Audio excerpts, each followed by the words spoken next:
आप लोगों ने सोवियत संघ के बारे में सुना होगा। मैं बात कर रहा हूँ यूएसएसआर की, सोवियत समाजवादी गणराज्य की। और सोवियत संघ आधिकारिक तौर पर सोवियत समाजवादी गणराज्य वर्ष 1922 से 1991 तक एक समाजवादी संघ था, और जिसमें कई गणराज्य शामिल थे जो कम्युनिस्ट पार्टी द्वारा शासित थे, और इसमें रूस प्रमुख शक्ति था। और आज आप लोग देख रहे हैं ना, इस रूस को मिलाकर और बाकी देशों को मिलाकर सोवियत संघ हुआ करता था, जिसका 1991 में विघटन हो गया था। उसी के बारे में हम लोग बात करते हैं, जानते हैं। देखिए हमारी प्यारी पृथ्वी है, इसमें आप देखिए हमारा प्यारा भारत देखने को मिलेगा। रूस का कुछ हिस्सा एशिया महाद्वीप में पड़ता है, कुछ यूरोप में पड़ता है। तो सोवियत संघ के गठन का कारण क्या था, उस पर भी हम लोग बात करेंगे। और हम लोग विभिन्न चुनौतियों के कारण सोवियत संघ का विघटन कैसे हुआ है उसे भी देखेंगे। सोवियत संघ के पतन से वैश्विक शक्ति गतिशीलता को किस प्रकार नया आकार मिला है, उन पर भी हम लोग बात करेंगे। सोवियत संघ के पतन की विरासत समकालीन संघर्षों को किस प्रकार प्रभावित करती है उसे भी देखेंगे। सोवियत संघ के पतन का भारत पर क्या प्रभाव पड़ा है उसे भी हम लोग जानेंगे।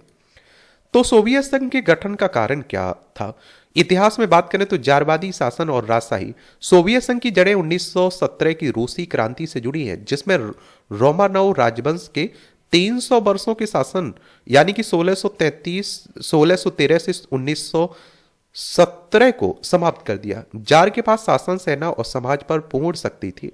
बढ़ती असमानता और आर्थिक कठिनाइयों ने असंतोष को जन्म दिया, और जिससे क्रांति का मंच तैयार हो गया। फरवरी क्रांति 1917। विरोध प्रदर्शन हड़ताल के परिणाम स्वरूप जार निकोलस द्वितीय ने राजशाही को त्याग दिया। जार के स्थान पर एक अनंतिम सरकार बनी, लेकिन उसे पेट्रोग्राद सोवियत के साथ सत्ता संघर्ष का सामना करना पड़ा, जिस पर बोल्शेविकों और मेंशेविकों जैसे समाजवादी गुटों का प्रभुत्व था। फिर अक्टूबर क्रांति 1917। लेनिन और ट्रस्की ने अक्टूबर क्रांति में बोल्शेविकों का नेतृत्व किया, अंतिम सरकार को समाप्त किया और सारी शक्तियां सोवियतों को घोषित कर दी। और इसने सोवियत शासन की स्थापना और राष्ट्रीयकरण जैसी साम्यवादी नीतियों की शुरुआत को चिन्हित किया। रूसी गृह युद्ध 1918 से 1922। गृह युद्ध के दौरान रेड आर्मी ने बोल्शेविक विरोधी शक्तियों ब्राइट गार्ड्स से लड़ाई लड़ी। बोल्शेविक विजयी हुए, उन्होंने अपनी शक्ति को मजबूत किया और एकीकृत राज्य का मार्ग प्रशस्त किया। यूएसएसआर का गठन। तो 30 दिसंबर 1922 में सोवियत समाजवादी गणराज्य संघ की आधिकारिक घोषणा की गई, जो विश्व का पहला साम्यवादी राज्य बन गया। लेनिन के नेतृत्व में केंद्रीकृत आर्थिक नियोजन और साम्यवादी शासन की शुरुआत हुई।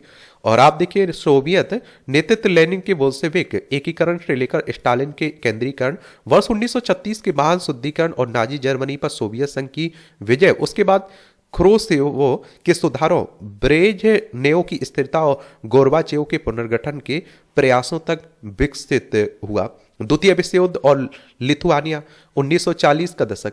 तो बाल्टिक राज्यों एस्टोनिया, लातविया और लिथुआनिया को मोलोटोव रिबेंट्रॉप संधि के बाद वर्ष 1940 द्वितीय विश्व युद्ध में जबरन सोवियत संघ में शामिल कर लिया गया। और इन बाल्टिक राज्यों को वर्ष 1918 में रूसी साम्राज्य के पतन के बाद स्वतंत्रता प्राप्त हुई। युद्ध के पश्चात यूएसएसआर एक महाशक्ति वार्सा संधि के रूप में उभरा, और जिसने समाजवादी ब्लॉक का नेतृत्व किया और शीत युद्ध की भू राजनीति पर हावी रहा। एक तरफ आप लोग सोवियत संघ को देखते थे, एक तरफ अमेरिकी शक्तियों को देखते थे। विभिन्न चुनौतियों के कारण सोवियत संघ का विघटन कैसे हुआ? आर्थिक अस्थिरता। वर्ष 1970 के दशक तक सोवियत अर्थव्यवस्था उत्पादकता और प्रौद्योगिकी के मामले में पिछड़ गई, तथा सैन्य और सैटेलाइट स्टेटस पर अत्यधिक जोर दिया जाने लगा, और जिससे संसाधनों का दोहन हो रहा था। न्यूनतम जीवन स्तर सुनिश्चित करने के लिए राज्य द्वारा दी जा रही सब्सिडी के बावजूद नागरिकों को उपभोक्ता कमी और बढ़ते असंतोष का सामना करना पड़ा। गोर्बाचेव की सुधार, ग्लासनोस्त, खुलेपन और पेरेस्ट्रोइका पुनर्गठन जैसे गोर्बाचेव की नीतियों का उद्देश्य सुधार था, लेकिन कम्युनिस्ट पार्टी कमजोर हो गई। 1990 में बहुदलीय चुनाव और सेंसरशिप में कमी ने लिथुआनिया और यूक्रेन जैसे गणराज्यों में राष्ट्रवादी आंदोलनों को बढ़ावा दिया। पहले यूक्रेन, लिथुआनिया रूस का हिस्सा हुआ करते थे, सोवियत संघ का हिस्सा हुआ करते थे। शीत युद्ध के दबाव के कारण पतन। अमेरिका के साथ महंगी शस्त्रों की लड़ाई दौड़, अफगानिस्तान में हार और वर्ष 1989 में बर्लिन की दीवार के गिरने से सोवियत नियंत्रण कमजोर हो गया। पश्चिमी आर्थिक मॉडल के साथ प्रतिस्पर्धा करने में सोवियत संघ की विफलता ने आंतरिक अक्षमताओं को बढ़ावा दिया। राष्ट्रवादी आंदोलन अलगाव एल्तसिन जैसे नेताओं के नेतृत्व में रूसी राष्ट्रवाद ने केंद्रीय नियंत्रण को कमजोर कर दिया, जबकि बाल्टिक देशों यूक्रेन ने स्वतंत्रता की मांग की। दिसंबर 1991 तक सोवियत संघ स्वतंत्र राज्यों में विघटित हो गया, जिससे द्वि ध्रुवीय वैश्विक व्यवस्था का अंत हो गया। सोवियत संघ के पतन से वैश्विक शक्ति गतिशीलता को किस प्रकार नया आकार मिला? एक ध्रुवीय विश्व व्यवस्था का उदय। सोवियत संघ के पतन के बाद सात शीत युद्ध समाप्त हो गया और अमेरिका एकमात्र महाशक्ति बन गया, और जिससे वैश्विक गठबंधनों का स्वरूप परिवर्तित हो गया। नाटो ने पूर्व की ओर विस्तार करने के साथ ही पोलैंड, बाल्टिक राज्यों जैसे पूर्व सोवियत ब्लॉक के देशों को एकीकृत किया, और जिससे रूसी प्रभाव में कमी आई। और देखिए, नाटो की बात करें तो ये आप लोग याद रखिएगा इसके बारे में। मैं बात कर रहा हूं किसकी?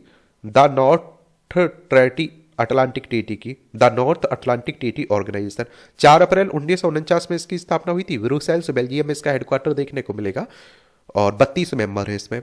वैश्विक स्तर पर पूंजीवादी का प्रभुत्व।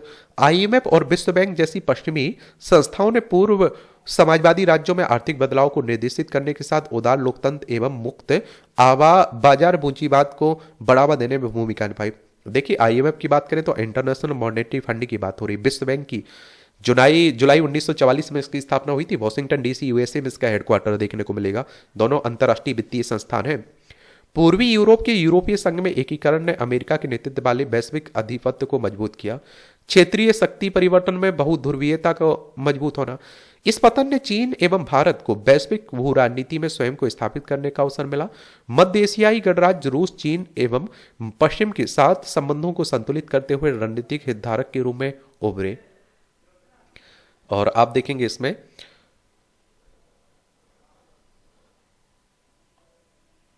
सोवियत संघ के पतन की विरासत समकालीन संघर्षों को किस प्रकार प्रभावित करती है? राष्ट्रवाद और अनसुलझे विवाद। विघटन के बाद कीमिया एवं पूर्वी यूक्रेन सहित क्षेत्रीय विवाद अनसुलझे रहने से अलगाववादी आंदोलनों को बढ़ावा मिला। रूस द्वारा 2014 में कीमिया पर कब्जा करना तथा यूक्रेन में चल रहा युद्ध सोवियत युग के प्रभाव को पुनः प्राप्त करने के लिए उसके प्रयास को दर्शाता है। आर्मेनिया और अजरबैजान संघर्ष। नागोनो काराबाख पर आर्मेनिया और अजरबैजान संघर्ष स्टालिन के वर्ष 1923 के उस निर्णय से प्रेरित है, जिससे में इस क्षेत्र को अजरबैजान को हस्तांतरित कर दिया गया था, जबकि वहां बहुसंख्यक आबादी आर्मेनियाई थी। और इस निर्णय ने जातीय तनाव का आधार तैयार हुआ, जो सोवियत संघ के पतन के बाद संघर्ष में बदल गया, क्योंकि आर्मेनिया और अजरबैजान नियंत्रण के लिए प्रतिस्पर्धा कर रहे थे। कोसोवो सर्बिया विवाद। कोसोवो ने वर्ष 2008 में सर्बिया से स्वतंत्रता की घोषणा की, लेकिन सर्बिया एवं कई देश अभी भी इसे मान्यता नहीं दे रहे। जातीय तनाव जारी। विशेष रूप से उत्तरी कोसोवो जैसे सर्ब बहुल क्षेत्रों में रहने से निरंतर अस्थिरता को बढ़ावा मिलने के साथ बाल्कन शांति प्रक्रिया में जटिलता आई। नाटो के विस्तार में से तनाव में वृद्धि। नाटो के पूर्व की ओर विस्तार को रूस प्रत्यक्ष खतरा मानता है, जिससे उसकी सुरक्षा चिंताओं में वृद्धि हुई है। इसके अलावा इससे अफगानिस्तान जैसे संघर्षों को बढ़ावा मिला, और इसकी विरासत से पूर्वी यूरोप और उसके बाहर भू राजनीतिक तनाव एवं अस्थिरता को बढ़ावा मिला रहा है। रूस यूक्रेन युद्ध। पश्चिमी शक्तियों और रूसी महत्वाकांक्षाओं के बीच व्यापक प्रतिस्पर्धा का प्रतीक है। ऊर्जा संसाधन एवं भू राजनीति का आपस में संबंध। साम्यवादी विचारधारा एवं यूएसएसआर की अनुपस्थिति में रूस अपने तेल, गैस और रक्षा उपकरणों का लाभ उठाकर विशेष रूप से यूरोप पर प्रभाव डाल रहा है। सोवियत संघ के पतन का भारत पर क्या प्रभाव पड़ा? आर्थिक विविधीकरण, उदारीकरण। पतन ने यूएसएसआर के साथ भारत के व्यापार को बाधित कर दिया, जिससे विदेशी निवेश को आकर्षित करने के लिए 1991 में आर्थिक उदारीकरण की आवश्यकता पड़ी। भारत ने आसियान देशों के साथ संबंधों को मजबूत करने हेतु लुक ईस्ट पॉलिसी, अब एक्ट ईस्ट पॉलिसी और पश्चिमी देशों के साथ व्यापार रणनीतिक संबंधों को बढ़ाने के लिए हाल ही में एक्ट वेस्ट पॉलिसी के माध्यम से अपनी साझेदारियों में विविधता लाई है। आसियान के बारे में याद रखा करिएगा, इससे भी क्वेश्चंस पूछ लेता है। दक्षिण पूर्वी एशियाई राष्ट्रों का संघ है, association of south east Asian Nations की बात हो रही। जकार्ता इंडोनेशिया में इसका हेडक्वार्टर आपको देखने को मिल जाएगा। इसकी स्थापना कब हुई थी, ये आप लोगों को बताना चाहिए, मुझे लगता है। इसकी स्थापना हुई थी कब? 8 अगस्त 1967 में। ये जरूर याद रखिए। 10 मेंबर हैं इसमें। Brunei, Cambodia, Indonesia, Laos, Malaysia, Myanmar, Philippines, Singapore, Thailand, Vietnam. रक्षा संबंधों को नई वास्तविकता के अनुकूल बनाना। आपसी रक्षा आवश्यकताओं को पूरा करने के लिए भारत ने केवल रूसी सैन्य हार्डवेयर का आयात करने से आगे बढ़कर ब्रह्मोस मिसाइल जैसे संयुक्त उत्पादन समझौतों के माध्यम से अंतर को कम करना शुरू कर दिया।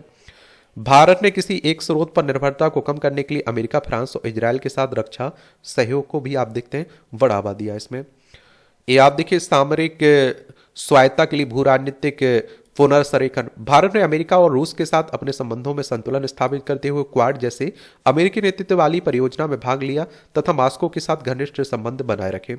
भारत अपने रणनीतिक स्वायत्ता को मजबूत करने, बहुपक्षीय साझेदारी को बढ़ाने और अधिक संतुलित वैश्विक व्यवस्था को बढ़ावा देने के लिए ब्रिक्स और एससीओ जैसे अन्य संगठनों में शामिल हुआ है। मध्य एशियाई संसाधनों तक पहुंच, विशेष रूप से अंतर्राष्ट्रीय उत्तर दक्षिण परिवहन गलियारा जैसी पहलों के माध्यम से प्राथमिकता बनी रही। सांस्कृतिक और वैज्ञानिक सहयोग। तो आप देखिए सोवियत काल के दौरान सांस्कृतिक आदान प्रदान के परिणाम स्वरूप भारतीय साहित्य और फिल्मों का पूर्व सोवियत राज्यों में आकर्षण का एक लंबा इतिहास रहा है। अंतर्राष्ट्रीय अंतरिक्ष प्रौद्योगिकी और परमाणु ऊर्जा में सहयोग जारी रहा, जिससे द्विपक्षीय संबंध में वृद्धि हुई है। और इस तरह से आप देखेंगे कि ये कहानी रही है किसके, सोवियत संघ के विघटन की। ये सब आप देखते हैं ना देश, ये सब इसी के हिस्सा हुआ करते थे। रूस तो इसमें मैं नहीं था, बाकी Belarus, Estonia, Latvia, Lithuania, Ukraine, Moldova, Georgia, Armenia हो गया, अजरबैजान हो गया, Kazakhstan, Uzbekistan, Turkmenistan, Kyrgyzstan, Tajikistan. अब बताइए कोई सवाल हो मेरे लिए सुझाव हो तो बता सकते हैं आप लोग। धन्यवाद।